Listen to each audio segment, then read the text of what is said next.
Tonight on America's Hope, we focus on the housing situation in America, and we also focus on the law enforcement community and its relationship to other communities around the United States. America's Hope starts now.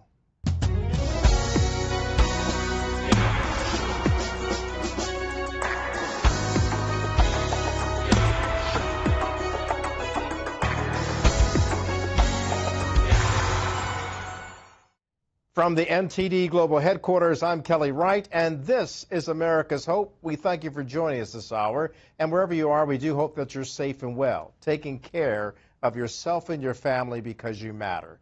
A lot matters to you if you're a homeowner. How high is the mortgage? How high is your interest rate? And are enough homes being built? And then if you're paying rent, oh my goodness, some of you are scratching your head saying this is just too high. Affordability is what we're talking about tonight with the housing crisis in America. We'll be talking to Dean Baker about that. And then later on in our program, we'll talk about the importance of having a growing, actively caring relationship between police and the communities. Kenyatta McKinnon will stop by to talk about that, as well as focusing on her nonprofit campaign, which is to empower people and transform lives. Let's get started. And welcome to America's Hope. I'm joined now by Dean Baker, and he has just penned a new book. He's the author of Housing the Nation, Social Equity, Architecture, and the Future of Affordable Housing. You know, Dean, this is very important. I should make note of the fact that housing in America is something that many people aspire to do. It's part of the American dream, making sure that families can have a home to call their own. Yet in your book, you're talking about the fact that it is daunting. It's a challenge. What's going on with our housing issue? Yeah, well, first off, let me just be clear. I'm only one of the authors of the book, so I'm not the, it's not my book. I contribute to it. I'm proud of that, but it's not my book. But yeah, we have had a problem, a serious undersupply of housing. Now, obviously, our housing problems go back decades, so it's not as though we just got a housing problem. But the basic story, at least as I would put it, is that we were building housing very rapidly during the bubble years, which I would put roughly as 2000 to 2007. And then construction just collapsed. So to give you an idea, we were building over 2 million units a year at the peak of the bubble, 2004, 2005 into 2006. Then it just collapsed. And of course, we had the Great Recession, the financial crisis, and housing for a while fell under 1 million a year. So think of that. We were building over 2 million units a year. That might have been more than we needed, but whatever, roughly somewhere what we needed, near what we needed. And then we're below 1 million. Now, for 1 year, that's not that big a deal, but it stayed low and it just very gradually inched up so that by the time of the pandemic, we're up around 1.3 million, which was still almost certainly well below what we needed. So again, for 1 year, if you're short 500,000 or whatever, we have 160 million housing units. It's not a big deal. But if you do that for 12 years, 13 years, that's a really big deal. So we have a severe housing shortage in the country. The pandemic was interesting that we had countervailing things. On the one hand, the pandemic created all sorts of supply chain problems. The other hand, we had low interest rates. People got a lot of money with the government programs, both under, we could be bipartisan here. You had the CARES Act under Trump and then the Recovery Act under President Biden. And we did see a big increase in starts. It was up to 1.8 million. Then we got higher interest rates and they fell again. So we're about 1.4 million. I'd have to check the latest numbers. But we need more housing. That's long and short. And, the question is, how can you best make up this gap in housing, make it easier for people to buy homes? And of course, we still have a third of the population of renters. Even if we got more people buying homes, which I think is a good thing, we're still going to have an awful lot of renters. So we have to have rental housing that's affordable to people. And that's not the case right now. You've got that right. I mean, people in even rural areas are complaining about the rent. And, notably here in the New York area, people have always said, as one political candidate said, the rent is just too damn high. So when you look at it like that, how do you make the rent affordable, given the fact that prices for the housing market keeps going up, and beyond the reach of just people trying to eke out a normal day of life without having to worry about the rent that they have to pay? Yeah, well, obviously it's a supply and demand story, and the run-up in house prices really was very much an issue of constrained supply. I'll go into this in a second.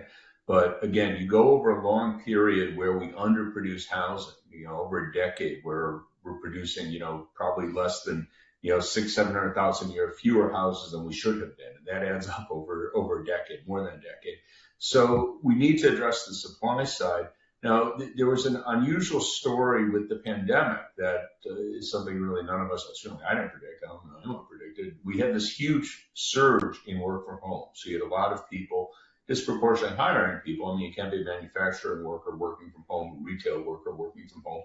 But you have a lot of people who were able to work from home. And the increase in number of people working from home was almost 20 billion. That's huge. About an eighth of the labor force was able to work from home. And additionally, just to be clear, so there were already people working from home in, 2018, 2019 before the pandemic. That increased by 20 million. That created a huge increase in demand for housing because people were working from home. One hand, they needed a home office. They needed more space. I'll just say that, whether they had a home office or not, another question. But they needed more space because they were doing their work from home.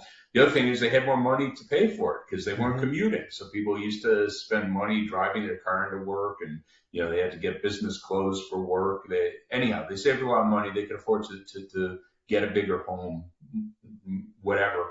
And that happened in a really big way. And that was this huge run up in house prices, both rent and house sale prices in 2021, 22 was this huge surge in working from home. That's over now. I mean, people are still working from home, but the surge, the increase is behind us. So we are seeing house prices and rents, more importantly, perhaps rents leveling off. And there's some evidence rents are actually falling in many areas. So that's a good story. I mean, it's not going to bring us back to where we were in 2020 before the pandemic, but they have leveled off and they are coming down, and that's a good story. But again, we have to do a lot more, but that's at least immediately in the near term. There is some positive parts to this picture. The positive parts of the picture are notable. The negative aspects of this is that Houston, we have a problem. And is this a Democrat problem, a Republican problem, or is it an American problem? Well, we could be bipartisan. Both parties have not done everything they could have to foster it. I think the question obviously is, what do you do going forward? And, my answer, I think the obvious answer is you need to build more housing. And, and there I will give the Biden-Harris administration, because they put proposals on the table to build more housing. They want to have subsidies for starter homes. Again, the exact form that takes, big question. And, as everyone always says, the devil's in the details. So we'll see what that looks like. But the other thing that I think is in many ways more important is trying to remove the barriers to construction. And this is something, it's getting increasing awareness, really across the board. It tends to be a bigger problem in blue states, if we want to be partisan here. It tends to be a bigger problem in Democratic states. But the Democrats have recognized that. So like in California, you have Governor Newsom, who's been very aggressive in trying to crack down on barriers to new construction. It's a big effort because the problem is every time you go, okay, let's get rid of this barrier, the barriers are there for a reason. I mean, there are people who want them. They're going, not in our neighborhood. That's a classic story. NIMBY, not in my backyard. And, that's a problem.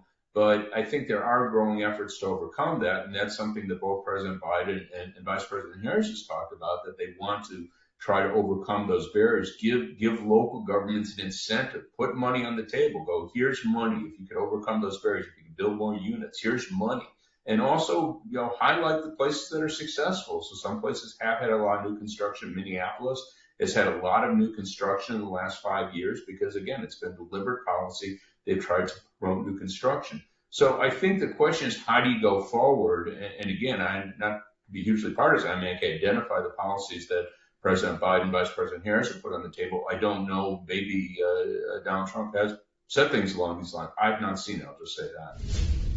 Hi, everybody. I hope you're enjoying this episode so far of America's Hope. If you'd like to see it in its entirety, just click on the link below.